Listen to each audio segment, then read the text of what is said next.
А ишемический инсульт наоборот.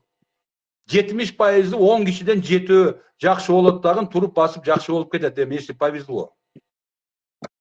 Мына ошондой функцияларды, ошондой эмелерден, апаттардан сактоочу биздин боор.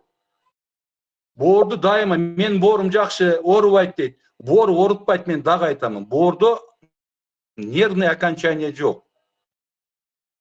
Боордун баягы погибели молча гибнет. Ичке ошо баягы аччык болуп суу толуп калганда эле билбеши. Ата ошо суу толукконда да боор оорутпайт. Жүрө берет, эч жерим оорубай атат деп кенебей жүргөндөр толтура. Бирок боордун бир жакшы касиети бар.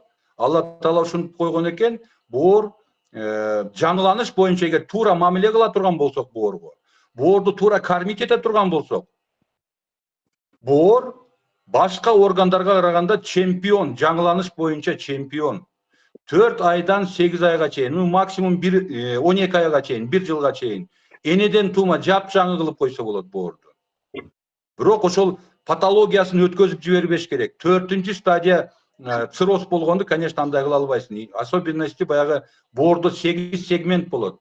Ошонун биринчи, анан 4-нчү сегменти воротный вена кирген жер таза болсо, боор баягы жерден чөптү жулуп алсаң тамыры калып калат го, тамырдан кайра чөп өсүп чыга берет. Так ошентип боор кайра өсө берет.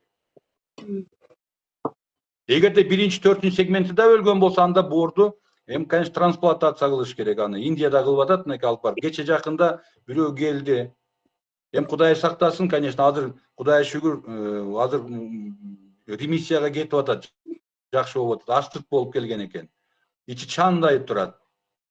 Аны өзүнө айта албайсың. Ошо келген аялына, инисине айтылды.